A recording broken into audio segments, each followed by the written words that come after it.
Role. सत्ता के semifinal का सवाल है और पूरे पंजाब में एक ही चर्चा है कि आखिर किसको सरदारी मिलेगी, कौन सी पार्टी यहाँ पर विजयी होगी। हालांकि उतार चढ़ाव की तस्वीर भी हमने देखी और कई विवाद भी देखे, लेकिन आम चुनावों की बात करें तो आज हम जीरकपुर में पहुंचे हैं राकेश कुमार जी से बातचीत करने के लिए। भाजपा के प्रत्याशी हैं, बातचीत करते हैं। राकेश जी, विजन क्या लेकर चल रहे हैं? सभी आपके चैनल के दर्शकों को मेरा जय श्री राम और मेरे वार्डवासियों का जय श्री राम। सर, मेरा विज़न और मिशन बड़ा क्लियर है। मैं पिछले 12 से 13 सालों से यहाँ रह रहा हूँ। 2017 से मैं यहाँ का स्थायी निवासी हूँ। यहाँ की एक समस्या नहीं है, यहाँ की समस्या ट्रक भर के है साहब। इतनी समस्याएं मैं गिनाने बैठूँ तो सुबह हो जाएगा आपको।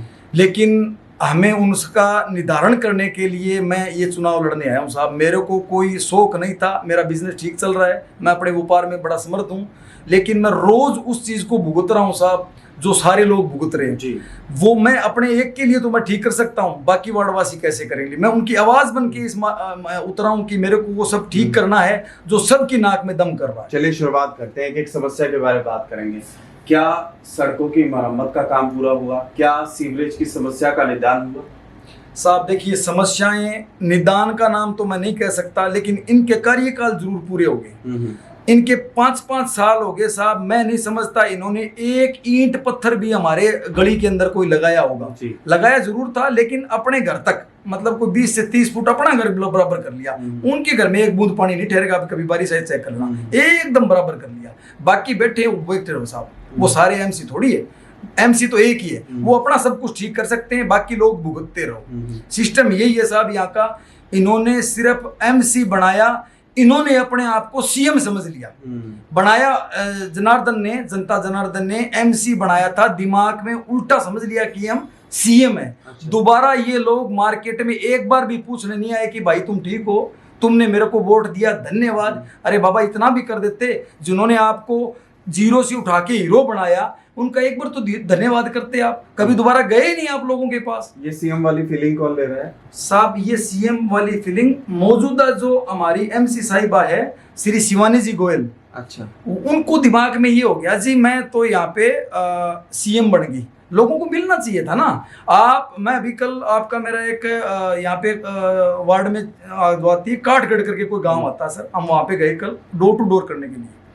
आप यकीन करिए सर, रोड पे तो गाड़ी खड़ी करनी पड़ी हमें। पैदल हम जा रहे थे तो इतना कीचड़ उस गली के अंदर, पूरे कपड़े उठा के सब लेडीजों के पैर चप्पल सब गंदे हो गए।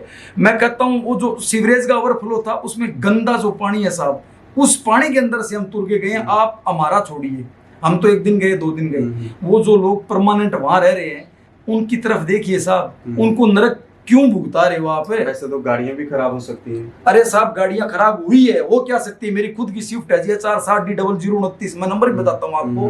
पानी भर गया था उसके अंदर, मेरा 10-12 हज़ार का एम्प खराब हो गया, पूरा सिस्टम खराब हो गया गाड़ी का। मैं उसकी मैटिंग करा के लाया था बीकानेर जाके, पूरी गाड़ी खराब होगी साहब। अब उस गाड़ी का हालत ये है कि पिछले 3 सालों में उस गाड़ी में आप आज भी बैठोगे तो बदबू मार रही है। ये एक मेरी समस्या नहीं है, पता नहीं तमाम हमारी गली में गाड़ियां खराब हुई है। जिस दिन बारिश होगी 2.5 फुट पानी भरेगा। उसमें रीजन मैं बताता हूँ, कारण क्या है साहब। यहाँ पे हमारी जो कॉलोनी है, ये कॉलोनी बनाई गई थी, आपको रहना है यहाँ पे मकान बना के, उसको कन्वर्ट कर दिया होटलों में, ठीक है। उनमें होटल बनवा दिए गए मिली भगत से। ये काम ऐसे नहीं हो सकता, क्योंकि रेजिडेंशियल में और क्या नाम है ये कमर्शियल में, दोनों एक नहीं हो सकता। बिल्कुल, या तो आप अपना कमर्शियल अलग करो, रेजिडेंस अलग करो, उनको मिक्स करने का तो मिली भगत हो सकती है। अब वो चीजें एक करके यहाँ पे जो सीवरेज प्लांट लगता है हर होटल के ऊपर, किसी ने नहीं लगवा रखा, उनका पूरा का पूरा गंदा पानी हमारे इसमें छोड़ दिया जाता सीवरेज में। थोड़ी बारिश आई और बक मारेंगे तो पूरा का पूरा सीवरेज उफान मारेगा, उसकी गंदगी हम भुगतेंगे। आम आदमी पार्टी के एमएलए साहब हैं रंधावा जी, उनको शिकायत की कभी? साहब देखिए, आम आदमी के पार्टी के जो विधायक साहब है वो अपना काम करते अच्छे से, तो आज ये नौबत नहीं आती मेरे हिसाब से। ये काम नहीं हुआ तभी तो। अच्छा, इसके लिए मैं आपको ताज़ा उदाहरण बता रहा हूँ। जो काम आज ये सफाई का काम है, ये काम जो करते हैं वो सफाई कर्मचारी पिछले 20 दिन से भूखे प्यासे एमसी दफ्तर पे धरना लगा के बैठे हैं। आप मेरी बात सुनिए भाई साहब, मैं और आप मैं लिख के दे सकता हूँ। कोई आदमी आप अगर सीवरेज के अंदर जाके देखिए, इतनी जहरीली गैस के अंदर उतर के वो मेरे भाई वो काम करते हैं। मैं धन्य करता हूँ उनके माता पिता को, जो ऐसे सपूत को उन्होंने जन्म दिया है, जो मैं सफाई करा के इस नरक से बाहर निकाल के एक स्वस्थ जीवन दे रहे हैं। उनकी आवाजें नहीं सुनी जा रही है। अगर उनकी जो जायज मांग है, उनको बिठा के आओ भाई तुम बैठो, तुम दिन रात हमारे लिए सफाई कर रहे हो। आपने देखा साहब, नरेंद्र मोदी साहब ने जो काम किया था, उनके पैर धोए थे। तो साहब हम मोदी साहब से तो बड़े नहीं है ना। आप उनको बुलाइए, बिठाइए, उनकी जो जायज समस्या सुनिए, ताकि वो अपना काम सुचारू रूप से वापस चालू करे। आपके यहाँ गलियों का भी हाल देख रहा हूँ, मकड़ जाल बना हुआ है। समझ नहीं आ रहा बिजली की तारें हैं, इंटरनेट की तारें हैं, या फिर क्या है। सर अव्यवस्था का माहौल नजर आ रहा है। सर मेरी एक गली की नहीं है, आपने सिर्फ मेरी एक गली देखी, आप पूरी 31 वार्ड देखिए, ये सब का सब सेम हाल है। आप ये नहीं बता सकते मेरे घर में बिजली का तार कौन सा आ रहा है। सब ये मकड़ जाल बना पड़ा है। वायर एक जाता है, अपनी ये जो सीसीटीवी कैमरे उनकी वायर है वो एक साथ हो रखी है, केबल की तारें एक साथ हो रखी है। मतलब सब मकड़ जाल, आपको पता ही नहीं चलेगा कौन सी तार कहां से जा रही है। पूरा मकड़ जाल बना पड़ा है। हम गांव में ये बोल रहे हैं हम चंडीगढ़ रह रहे हैं, चंडीगढ़ में गांव के लोग आके बोले रहे तुम्हारे से अच्छा हमारा गांव है भाई, काहे का चंडीगढ़ है, तुम तो नरक भुगत रहे हो। ये हालात कर रखे हैं साहब। जो मौजूदा सरकार मानो या मौजूदा एमसी मानो, कोई काम नहीं करवाया। अगर काम कराया होता तो ये स्थिति थोड़ी होती साहब। तो आपकी लिस्ट में लॉ एंड ऑर्डर की स्थिति का मुद्दा रहेगा, क्योंकि यहाँ पर चोरी भी बहुत हो रही है, लोग शिकायत करते हैं। और अभी एसएसपी साहिबा भी बढ़िया काम कर रही है, नो डाउट। देह व्यापार के धंधे के रैकेट को पर्दाफाश करने या फिर उनके खिलाफ कार्रवाई करने का बहुत अच्छा काम कर रही है जीरकपुर पुलिस। लेकिन इस और भी ध्यान दें ताकि आम जन सुरक्षित रहे, वो भी महसूस कर सके खुद को। देखिए एसएसपी साहिबा जो काम कर रही है, मैं उनको दिल से धन्यवाद दी हूँ।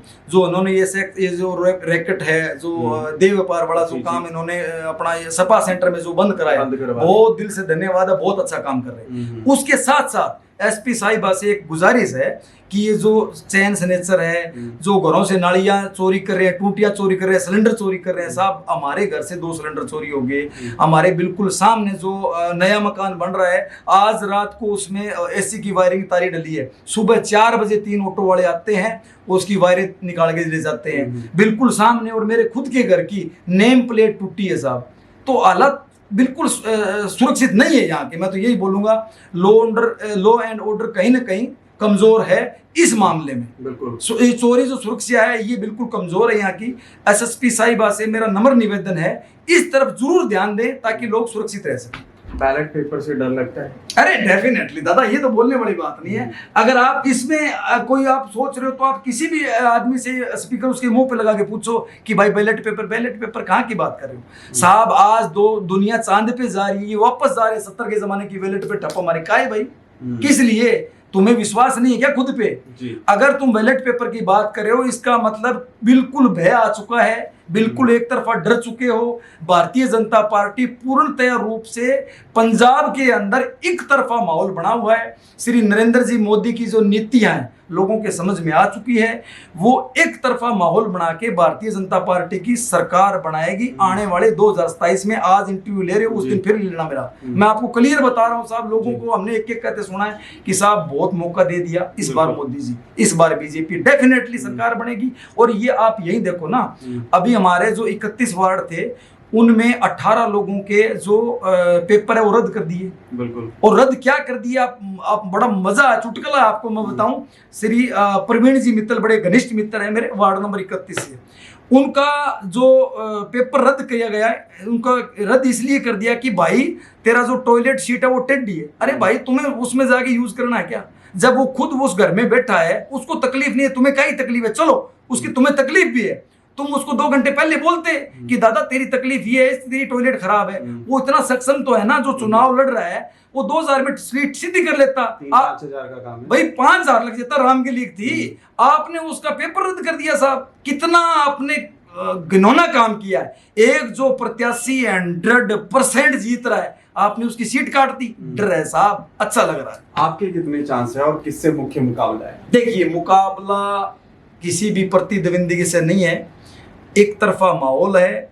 हर घर से एक आवाज आ रही है कि हम तो डे 1 से बीजेपी वाले हैं, आप लेट हो, पहले आते तो पहले जीतते।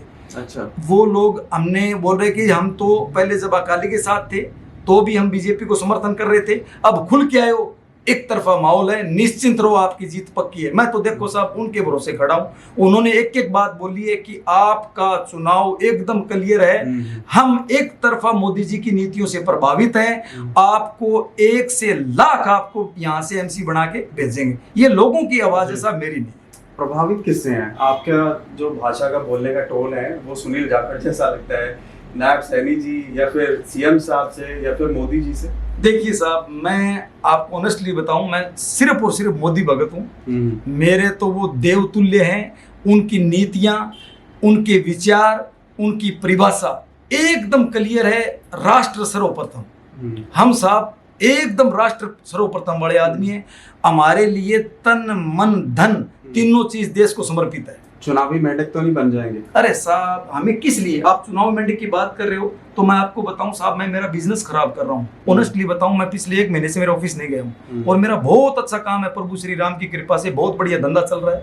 खाटू नरेश श्री बालाजी की कृपा से मेरा बहुत बढ़िया काम चल रहा है। मैंने ये नरक जो भुगत रहा हूं, ये वार्डवासी ना भुगते, इसके लिए मेरे को वार्डवासियों ने कहा कि भाई तू खड़ा हो और इसको निकाल यहाँ से। ये जो गंदगी है, ये कचरा है, जो साफ सफाई है, ये जो व्यवस्था है, तारों वाली, चोरी वाली, ये सब समस्याओं को तू अंकुश दे भाई। तू खड़ा हो और कुछ कर, हमें तेरे अंदर कुछ गुण लग रहे हैं। तो मेरे को उन्होंने उठाया साहब, मैं नहीं उठाऊं। मेरा काम प्रभु की तरफ बढ़िया चल रहा था। ठीक है, तो राकेश जी से सुना आपने जन सेवा के लिए चुनाव में खड़े हैं और सेवा करना ही वो कह रहे हैं मेरा एकमात्र धर्म है। और मोदीमयी जो गाथा है या फिर मोदी जी के गुणगान जो उन्होंने गाए वो आपने सुना ही। वीडियो जर्नलिस्ट मंजीत के साथ अमर शर्मा की रिपोर्ट, जीरकपुर।